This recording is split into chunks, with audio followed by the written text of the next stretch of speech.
eu me sentar aqui para a conversa começar. Nosso primeiro assunto, o jogador de vôlei Maurício Souza. Nos últimos dias, mais pessoas têm saído em defesa do Maurício, ele que está sendo alvo de um verdadeiro linchamento virtual, e isso começou depois que o atleta postou a imagem do novo super-homem, que se assumiu bissexual, beijando outro homem. E ele escreveu na legenda, na foto: "Ah, é só um desenho, não é nada demais.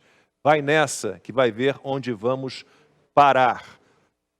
E teve uma repercussão enorme. O que aconteceu? Patrocinadores pressionaram o Minas Tênis Clube e o jogador acabou dispensado pela equipe.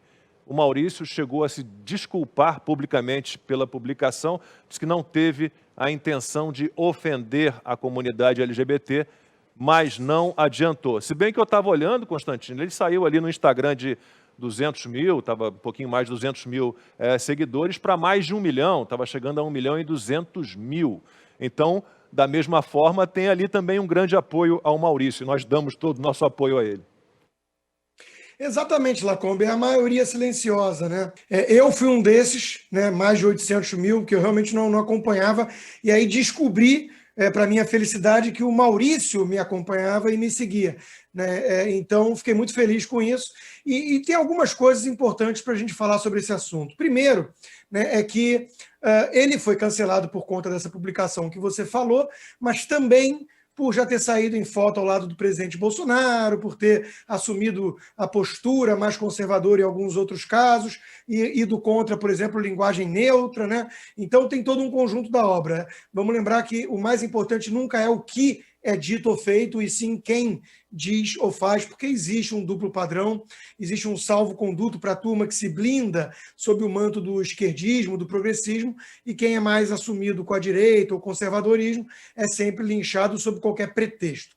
O segundo ponto importante desse episódio, na minha opinião, Lacombe, é a gente destacar que o mundo não está apenas chato. Eu mesmo era um dos que falava sempre isso: nossa, o mundo está chato, está chato. A gente tem que parar com isso. O mundo não está chato. O mundo está perigoso. Nós estamos lidando com uma ideologia totalitária que não aceita dissidentes e que procura destruir a vida das pessoas, né? Queimá-los em praça pública, destruir carreiras, inviabilizar o sustento de famílias por conta de coisas dessa natureza. Uma postagem absolutamente nada demais, né? Inofensiva. Todo mundo hoje se sente no direito de achar que está ofendido e, com isso, ir lá e pedir a cabeça dos outros. Então, nós estamos vivendo uma era fascistoide. Isso é uma ideologia totalitária. Essa turma, o woke, né, como a gente chama nos Estados Unidos, essa turma não vai parar e se satisfazer com um pouquinho de sangue. Eles querem tudo, né? Então são chacais e hienas em busca de carniça, uma vida muito infeliz. Imagina a pessoa viver nas redes sociais caçando o próximo alvo, né, para esse tipo de destruição, mas é isso que nós estamos vendo, sim. E hoje o cancelado é alguém mais associado à direita, mas como o avanço é descontrolado, isso começa a abarcar cada vez um escopo maior, um universo mais abrangente de alvos potenciais, né? Então, de fato, isso é um fenômeno que já chamou a atenção de todo mundo que está atento, e não podemos mais levar isso na brincadeira. E o terceiro ponto importante é esse, né? É que dentro de uma bolha dessas pessoas muito infelizes e sem ter muito o que fazer, né, essa coisa repercute. Infelizmente tem impacto, sim, porque eles pressionam, é uma minoria barulhenta, organizada, mas pressionam as empresas, os anunciantes. O próprio Maurício gravou um vídeo inocentando o técnico do time e tudo, falando que ele compreendia a decisão porque foram em cima dos anunciantes. Eu já fui alvo disso. A Gazeta do Povo conseguiu aguentar o rojão, outros veículos de comunicação na época não. Depois eu fui recontratado, mas a Gazeta aguentou e perdeu vários anunciantes. Então, esse é o caminho, essa é a estratégia fascistoide deles, e em cima dos anunciantes, pedir a cabeça. As empresas não querem se ver arrastadas para esse tipo de polêmica, elas preferem simplesmente pular fora. E ainda tem, às vezes, assim, no departamento de marketing dessas empresas, pessoas mais simpáticas a essas causas, né? Eu brinco que são as moças de cabelo roxo, e aí elas vão lá e levam até mesmo, às vezes, adiante o CEO, para a diretoria, que, olha, está acontecendo isso e ficou insustentável manter ali o apoio, o patrocínio, porque todo mundo está detonando. Aí quando você vai ver, todo mundo é isso. O Sleeping Giants, mais alguns influencers, todos se uniram, tem lá 500 postagens, viraliza um pouquinho, né? E eles acham que isso é o mundo. E aí, fora da bolha, a gente vê o quê? A gente vê isso aí. Sair de 200 mil para mais de 1 milhão de pessoas seguindo nas redes sociais o Maurício Souza. Então, é a reação, né, da maioria silenciosa e não mais tão silenciosa, ainda bem, né? Porque está todo mundo despertando para o perigo da coisa e vendo que tem que reagir. E por quê? Porque eles estão dobrando a aposta, né? O que era antes mais sutil, eu lembro sempre de uma entrevista do autor de novelas da Globo, Agnaldo Silva, nas páginas amarelas da Veja, em que ele dizia que não era hora de colocar um beijo gay, né? Então, aquilo que eles calibravam mais, que tinha uma sutileza em ir moldando, né, formando a opinião, e até muitos, sem dúvida, com um bom propósito, na cabeça deles era uma forma de combater o preconceito, eles exageraram e erraram tanto na dose que está gerando uma reação. Ninguém mais acha que isso é em prol das minorias de fato. Ninguém acha que essa turma que está cancelando todo mundo e pedindo sangue nas redes sociais é uma turma humanitária, é uma turma tolerante, é uma turma do bem. Isso ninguém mais acredita. Então está gerando uma reação, porque é isso, né? Se você não achar mais legal o Clark Kent ter um filho gay, e sendo que nunca foi a praia do super-homem isso, a questão da sexualidade, né? O problema dele é com a Kryptonita e com os vilões, não é com mulher. Então, é uma forçação de barra temática, inclusive. As pessoas percebem e reagem. Veja que eu mencionei as novelas da Globo. O Globo publicou uma chamada dizendo que o jogador Maurício Souza estava provocando o público ao postar uma imagem, um desenho de um beijo hétero entre o Super-Homem e a Mulher Maravilha. Então, olha em que ponto chegamos. O beijo hétero virou uma provocação na cabeça da turma do lacre. Isso não vai acabar bem, porque essa turma não aceita conversa, não aceita, não tolera divergências, eles querem tudo ou nada, é a típica mentalidade totalitária. Isso só vai acabar, provavelmente, em algum tipo de convulsão social, se eles insistirem nessa toada. Eu passei uma situação parecida quando eu tinha um programa na Band. Foi quando a gente deu a notícia sobre o novo filme do 007, que acabou sendo lançado só agora, mas estava pronto já em 2019, 2020 estava pronto o filme. E veio a notícia, né, o Naná Rude, que fazia as notícias das celebridades, tal, dos famosos, ele deu a notícia de que o 007 seria substituído por uma mulher negra. E eu fiz um comentário dizendo, peraí, o 007 é um super-herói, é um agente, é um personagem de décadas. Ele não envelhece, ele não se aposenta e ele não morre.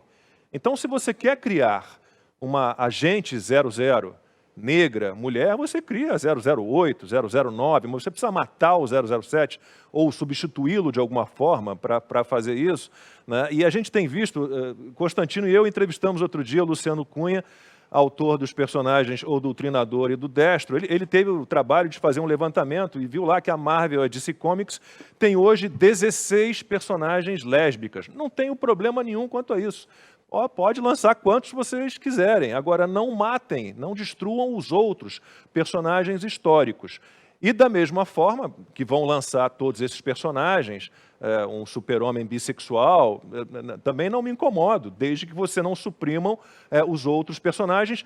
E aí vai dar o trabalho, aí a diferença entre ensino e educação, para que as famílias fiquem atentas, para que tipo de influência você quer que seus filhos sofram, né? A questão toda é essa, como disse o Constantino, a gente está sendo suprimido, sufocado, né? A gente não pode não pensar da maneira que eles querem que a gente pense, Ana. É algo muito difícil, muito complicado, e você faz um comentário como eu fiz, dizendo, olha, eu quero preservar o 007 tradicional, eu não quero que ele desapareça, né? Bom, queimaram o livro do Tintim, que eu passei minha infância inteira e adolescência lendo, no Canadá, livro do Asterix, porque falava mal, discriminava raças nativas, porque disseminava violência. Ana, que fase que era? Que fase, Lacombe. O comentário do Constantino foi muito pertinente, só lembrando também que, acho que foi, se eu não me engano, semana passada, o concurso de Miss França, eu não sei se vocês leram essa Concurso de notícia. beleza. Um concurso de beleza para escolher a mulher mais bonita da França, ele sofreu um processo porque estava escolhendo as vencedoras, que horror, pela beleza. Ou seja, uma coisa é você, o que você disse, Lacombe, é você criar uma 007 feminina, 008 negra, mulher, lésbica, que, enfim, salva o mundo de todo o mal.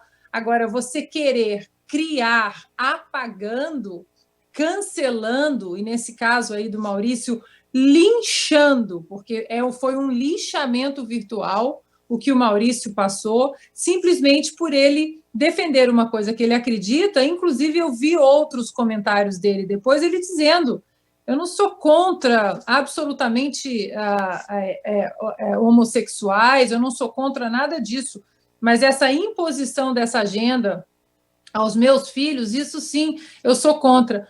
E o mais louco disso tudo é que você busca aí fotos do Maurício na seleção de vôlei masculina, você vê o Maurício, tem foto dele no pódio de 2016, quando eles foram campeões olímpicos no Rio, abraçado com o Douglas, que é aí publicamente assumido homossexual. Quer dizer, esse homofóbico abraçado com um homossexual, a verdade, a grande verdade é isso que o Constantino disse, é que o Maurício apoiou o presidente Jair Bolsonaro, o Maurício pertence a um espectro político e ideológico que não compactua com essa agenda identitária dessa turba e violenta, e não é o que se fala, mas quem está falando. A gente sabe muito bem disso, tanto você, Lacombe, Constantino, Fiuza, eu, nós já passamos aí por vários cancelamentos, e não é exatamente pelo conteúdo do que a gente falou, é porque nós não compactuamos, nós temos a nossa independência e nós não compactuamos com esse pedágio ideológico. E aí, dentro desse pedágio ideológico, que vem uma das grandes decepções para mim nesse evento todo, que foi o pedágio ideológico que o técnico da seleção masculina de vôlei, o Renan Dalzotto, resolveu pagar. Grande ser humano, grande ex-atleta, bom técnico, mas nessa aí ele ajoelhou e resolveu fazer a declaração que as portas estariam sendo fechadas para o Maurício na seleção pelas atitudes homofóbicas, blá, blá, blá.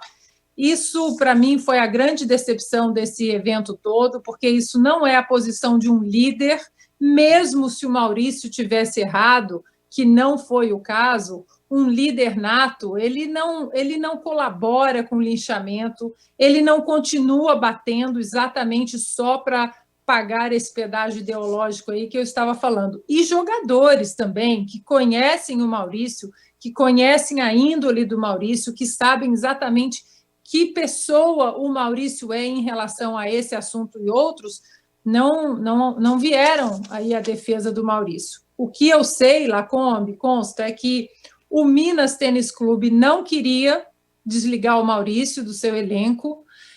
Eles pediram que o Maurício aí pedisse desculpas, o Maurício pediu desculpas, e aí entra o nosso maravilhoso Jordan Peterson, né, que eu até separei aqui as aspas do Jordan Peterson em relação a você pedir desculpas quando você não comete crimes.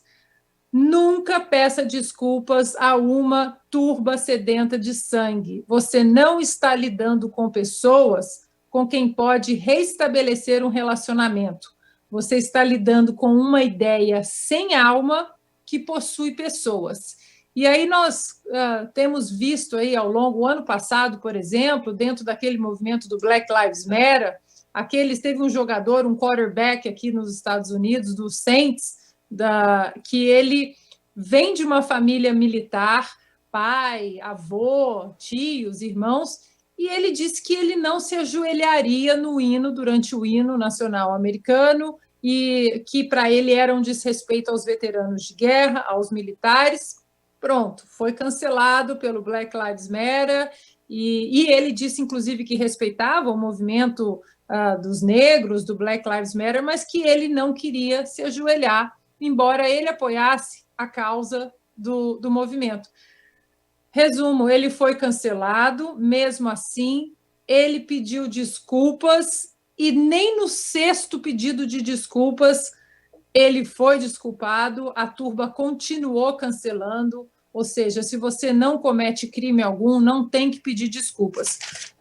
O Maurício, obviamente, nós vimos que as redes sociais dele aí explodiram de apoio.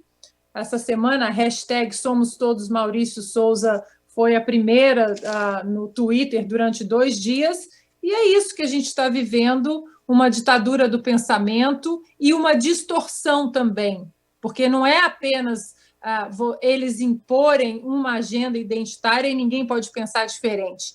É distorcer, é colocar e imputar crime onde não houve. Então, esse é um assunto que vamos ver se o Fiuza dá tempo do Fiuza chegar para a gente comentar de novo, porque chega de silêncio. Foram muitos anos aí onde conservadores e liberais foram colocados numa espiral de silêncio, e é hora de confrontar, sim, com bons argumentos, com elegância, com seriedade, mas é hora de quebrar essa espiral de silêncio e esse linchamento que eles promovem quando a agenda não é aplaudida por todos.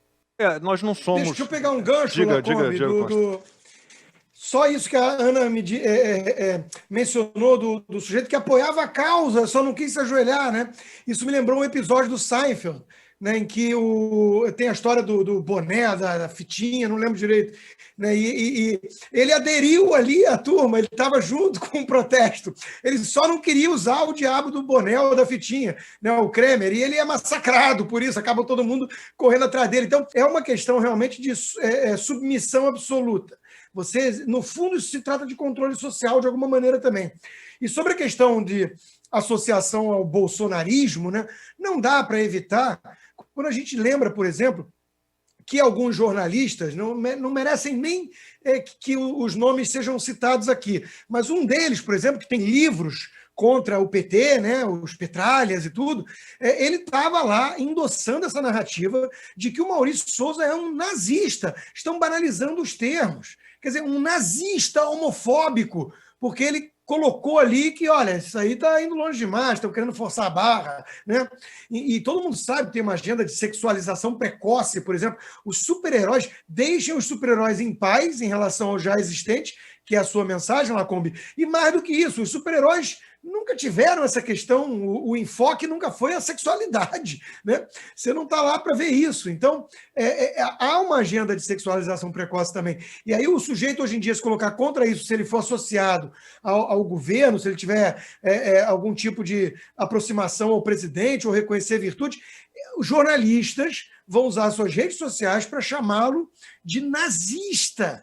Quer dizer, olha a banalização da coisa. A gente não consegue fugir, né? Eu e Ana sempre trouxemos isso aqui, o fenômeno do Trump Derangement Syndrome. Nós estamos vendo isso no Brasil, a patologia que leva... Não, quem é o Maurício Souza? Não, o cara que estava ali com o Bolsonaro.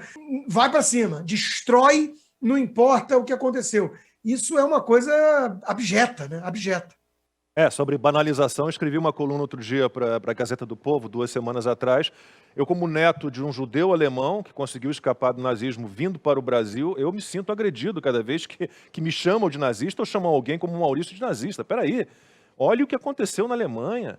Não dá para comparar, não há termos de comparação. Isso é algo inacreditável, inacreditável. Da mesma forma, o desserviço que uma mulher que diz que foi vítima de uma violência doméstica ou sexual e não foi, faz a uma mulher que realmente é vítima disso. Exato. É algo inacreditável. E eu queria falar, antes do Constantino puxar, nós não somos aqui educadores, psicólogos infantis, psicopedagogos, pedagogos, mas nós não achamos, eu tenho certeza, que seja o momento de você bombardear, né, quando a pessoa é ali uma criança, numa fase de muitas transformações, você ficar bombardeando com informações ou com conteúdos sexuais, não homossexuais, homossexuais, heterossexuais, pansexuais, sexuais. Em que momento isso deve ser feito? Então, são empresas particulares, elas podem lançar os personagens que quiserem, mas como consumidores, né, nós temos o direito também de dizer, pô, mas eu não quero que vocês destruam o meu personagem preferido, ou o personagem que eu acompanho há décadas.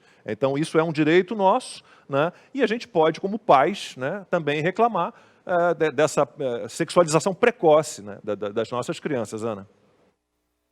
É exatamente isso. E, inclusive, dentro desse conceito que você trouxe, Lacombe, o Constantino deve estar acompanhando também aqui a briga dos pais por todos os Estados Unidos com o Departamento de Justiça americano, que resolveu fazer uma carta endereçada aos conselhos escolares, chamando os pais que questionavam e estão questionando cada vez mais em todo o país o conteúdo que as escolas querem empurrar para os alunos. O Departamento de Justiça fez uma carta chamando esses pais de terroristas domésticos. Os pais não se calaram, continuaram aí frequentando todas as reuniões das escolas públicas, todas as comissões, e agora o Comitê Nacional de Educação voltou atrás, disse que não é bem assim, porque os pais estão questionando isso. Vocês vão empurrar teoria crítica racial e sexualidade para os meus filhos? E teve ainda professor Lacombe que respondeu o seguinte: mas é uma obrigação das escolas educar sexualmente e sobre racismo os filhos. E os pais disseram, não, essa tarefa é minha, de pai e de mãe. A sua tarefa é ensinar línguas, geografia, história, matemática, física e biologia. Então, isso é o que o Constantino estava falando. É uma agenda que está sendo empurrada, sim. Um outro ponto que eu queria trazer, Lacombe, Constantino, é que sobre aquilo que não é o que se fala, mas quem se fala, eu conheço os rapazes por trás daquele grupo Gays com o Bolsonaro. E os rapazes são maravilhosos, são ótimos, são conservadores, são homossexuais, e eles recebem ameaças e difamação, injúria, ataques já há quase 4 anos. Interessante que aí não tem homofobia, aí é liberdade de expressão, e eles me mostram as mensagens que eles recebem, é inacreditável. E aí você vê que não é o que é falado, mas quem está falando. Esse grupo é atacado nas redes o tempo todo por apoiar o presidente nessa última eleição, mas eles também eles apoiaram o presidente nessa última eleição, mas eles são aí autodeclarados conservadores, eles vão além do presidente Jair Bolsonaro, mas aí não pode, gay conservador, gay liberal, não pode, tem que ser só do espectro político da esquerda, aí a gente te defende. É como mulher, né? Quando eu sou atacada nas redes sociais de uma maneira vil, de uma maneira covarde, não há defesa, aí eu não sou mulher, né? É interessante isso. E o interessante agora, seguindo, né, é que a história ela tem aí os seus ciclos, e se a gente olhar aí a história, a Revolução Francesa, né, os jacobinos, eles saíram guilhotinando absolutamente todo mundo, e eles acreditavam que a guilhotina jamais chegaria neles. E a gente sabe muito bem como terminou essa história aí da Revolução Francesa e os jacobinos, onde as cabeças daqueles que adoravam guilhotinar todo mundo, onde elas acabaram. Esse ciclo não fecha apenas contra conservadores e liberais, isso aí vocês podem ter certeza disso. Constantino sempre fala disso, né? Todo o poder às mulheres, cota para as mulheres, desde que não seja, Constantino, uma Margaret Thatcher da vida. Não, e a própria petista, né, agora não me lembro qual delas aí, mas chegou a se manifestar dizendo que não adianta ser mulher, né, tem que ser uma mulher feminista, ou seja, tem que ser de esquerda. Então, esses movimentos não têm nada a ver com minorias, não tem nada a ver com mulher, com negro, com gay. E isso é curioso, que isso que a Ana disse, né, é verdade e vem desde, por exemplo, do marxismo. O marxismo é o quê? um sujeito bancado por um herdeiro industrial cria uma ideologia, sendo que ele nunca pisou no chão de fábrica, monopolizando a fala em nome dos proletários. Proletários do mundo todo unidos. Aí aparecem alguns proletários, né, que dizem assim, opa, não gostei muito disso não, quero aqui negociar melhores condições dentro do capitalismo. Opa, traidor de classe. Então não há nada pior do que essa turma que tem essa visão totalitária e ideológica. Para eles não tem nada pior do que a dissidência dentro do movimento, né? Porque são uma elite de brancos, via de regra, homens heterossexuais, a maioria, né? Elite culpada, essa elite universitária riquinha, por exemplo, dos Estados Unidos, que criou essa coisa toda woke, né? E eles querem falar em nome das mulheres. Aí aparece a Ana Paula lembrando assim, mas eu sou mulher. Não, tira ela pode ser apedrejada em praça pública. Aí aparecem os gays que falam, não, tô com o Bolsonaro. Opa, esses não prestam, mata eles. E por aí vai. Eu entrevistei essa semana, participou do nosso bate-papo, do nosso podcast semanal com o Fiuza, o Eli Vieira. O Eli Vieira é um biólogo geneticista, né, assumidamente gay, homossexual. E foi até curioso que surgiu esse assunto uma hora, e eu perguntei isso para ele, e ele falou, Constantino, a primeira coisa que eu queria é que você não me chamasse de homossexual, pode me chamar de viado mesmo. Né? Então eu já achei engraçado que ele fala isso para chocar e para quebrar as resistências, que ele diz assim, as palavras vão sendo, de alguma maneira, domesticadas, né, e perdem o seu sentido. E dentro desse meio, ele é execrado, ele é atacado. Por quê? Porque ele não precisa ficar levantando essa bandeira o tempo todo, ele não se garante dizendo que ele é um gay, né? Inclusive eu conheço ele pelas ideias dele sobre a questão da genética, da evolução, do liberalismo, e nessa pandemia ele escreveu ótimos textos para a Gazeta do Povo, por exemplo, falando, por exemplo, sobre a questão do tabu da origem laboratorial, que iria rapidamente ser abandonada quando fosse conveniente, e aconteceu exatamente isso. E o próximo tabu vai ser o tratamento imediato, segundo ele. Então, veja o nível, né? Se você defende certas coisas, aí não importa se você é de minoria ou não, você vai ser execrado de qualquer maneira. Então, vamos parar com essa história de que esses movimentos falam em nome das minorias. Esses movimentos falam em nome de uma agenda de esquerda que se diz progressista e que é totalitária e intolerante. E os alvos mais odientos dessa turma são os das minorias, porque ali eles percebem o perigo. Né? O Thomas Sowell, por exemplo, precisa ser massacrado, né? Porque é um negro que condena as cotas, que defende meritocracia, livre mercado. Não pode. É o Uncle Tom, né? Você precisa desqualificar. Então, isso é uma estratégia muito antiga e muito pérfida. Bom, posso só claro, pegar um Ana. gancho rapidinho?